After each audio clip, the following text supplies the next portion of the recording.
پڑوس۔ ہم میرپور خاص میں جس علاقے میں رہتے تھے وہاں مسلمانوں اور ہندوؤں کے ملے جلے گھر تھے۔ آس پاس رشتہ داروں کے گھر تھے، چند آمنے سامنے مسلم گھرانے تھے جن سے آنا جانا رہتا تھا۔ ایک پٹھان فیملی بہت دیندار قسم کی، وہاں پردے کی بہت سخت پابندی تھی،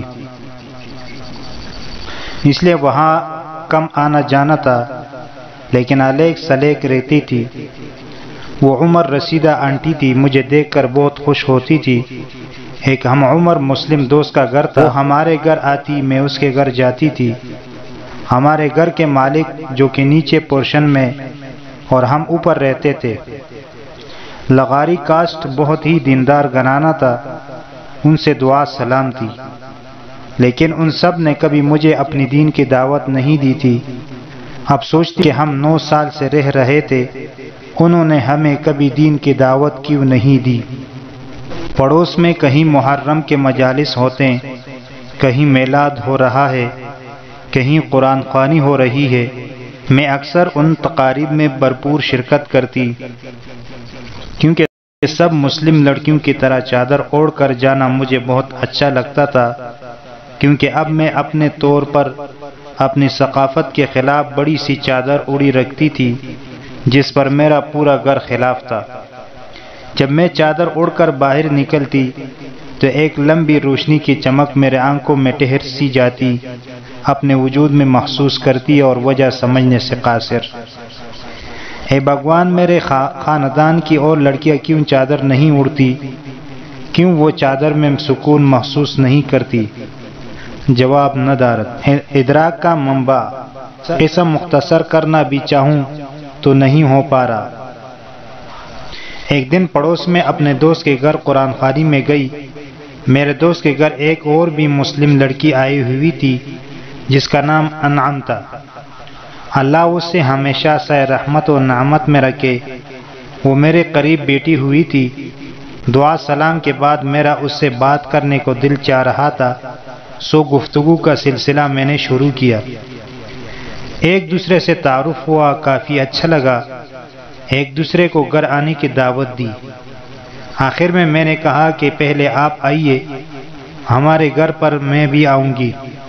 اس طرح ہم خدا حافظ کر اپنے اپنے گھر رخصت ہو گئے۔ اکثر انعام مجھے یاد آتی رہتی کہ کتنی اچھی لڑکی ہے، سلجھی ہوئی، صاف ستھری، پاکیزہ گفتگو کی مالک، کاش دوبارہ ملاقات ہو جائے اور میری یہ دعا قبول ہو۔ انعام میرے گھر میں۔ اس دن میں نے اپنے گھر کو دھویا تھا، گویا کہ کسی کے استقبال کی تیاری ہے۔ ایسا معلوم ہو رہا تھا کہ میرا گھر روشنی سے روشن ہے۔ اچانک باہر کی بیل بجی، میں سمجھی کوئی رشتہ دار یا ابو وغیرہ ہوں گے۔ جٹ سے دروازہ کھولا۔ السلام علیکم، یہ کون ہے حجاب میں؟ وعلیکم السلام، ارے انعام یہ آپ ہیں؟ انعام، جی ہاں، واقعی میں ہی ہوں، یقین آیا، ہٹو پرے آنے دو مجھے، کبھی جو مجھے یاد کیا ہو۔ مونیکا آ جاؤ، میں اب تک حیران ہوں کہ دعا اتنی جلدی قبول ہوتی ہے کہ میں ادھر آ کروں ان کو خبر ہو جائے۔ انعام، مونیکا سچ بتاؤ، یہ تمہاری مجھے کھینچ لائی ہے یہاں؟ مونیکا، باتیں ہوتی رہے گی، چلو میرے کمرے میں، دل بھر کے باتیں کریں گے، میں نے تمہیں کتنا یاد کیا ہے یہ بھی معلوم ہو جائے گا۔ باتوں کے دوران انعام نے میرے نکرے گھر کی بھی تعریف کی اور دیکھنے کی خواہش کی۔ بسرو چشم ماں روشن، دل ماشاد۔ مجھے کیا اعتراض ہو سکتا تھا، کیونکہ میں نے گھر بہت صاف کیا تھا، اس لیے دل میں سکون سا اترا کہ چلو اچھا ہوا، صاف ستھرا گھر دیکھنے کو ملے گا اسے۔ گھر دیکھتے دیکھتے ہم سٹور کی طرف نکل آئے جہاں ہمارا مندر بنا ہوا تھا اور انعام کا سراپا نور ہدایت بن گیا۔ جب سٹور یعنی مندر میں ہم داخل ہوئے تو انعام حیرانگی سے ان بتوں اور بھگوان کو دیکھنے لگی اور مجھ سے پوچھنے لگی، انعام، مونیکا یہ کیا ہے؟ مونیکا، یہ ہمارے بھگوان ہیں۔ انعام، یہ سارے بت آپ کے بھگوان ہیں؟ منی کا جی ہاں، یہ سب ہمارے بھگوان ہیں۔ انعام آپ کس کو پوچھتے ہو؟ منی کا اپنے بھگوان کو۔ انعام اچھا۔ منی کا کیوں، کیا ہوا؟ انعام کچھ نہیں، لیکن یہ سب کس چیز کے بنے ہوئے ہیں اور کس نے بنائے؟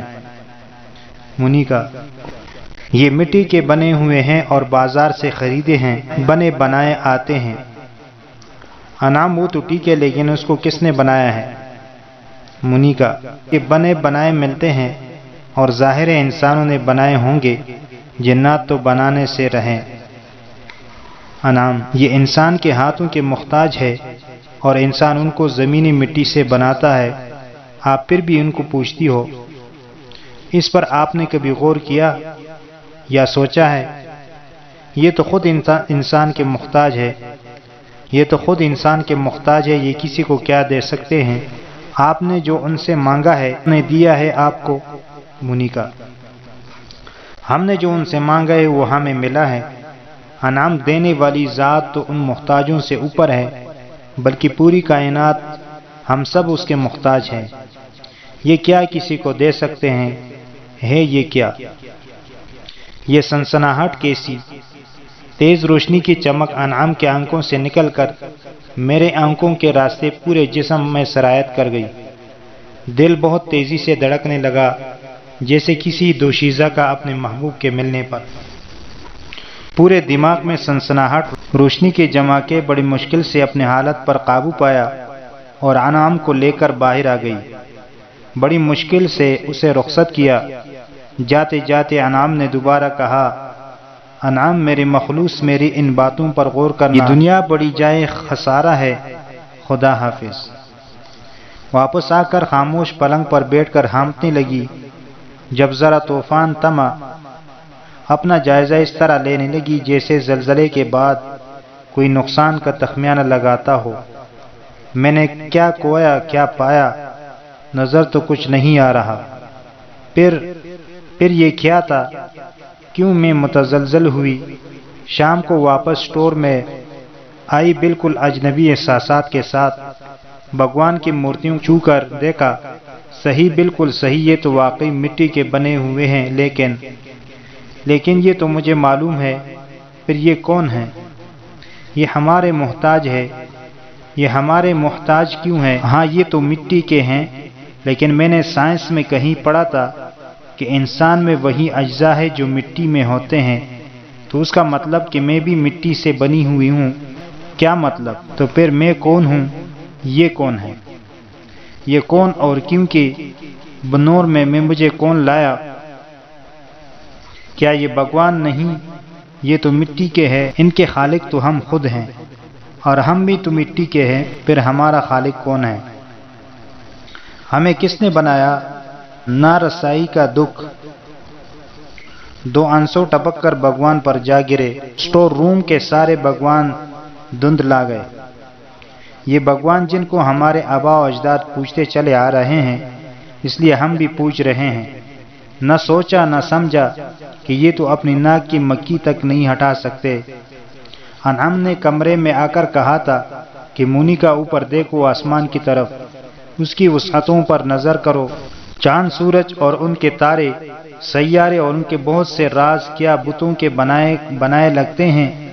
سمندر، دریا، ان کے اسرار، ان کی مخلوق کیا چھوٹے سے اسٹور روم میں رہنے والوں نے بنائے؟ تم سوچنا ضرور۔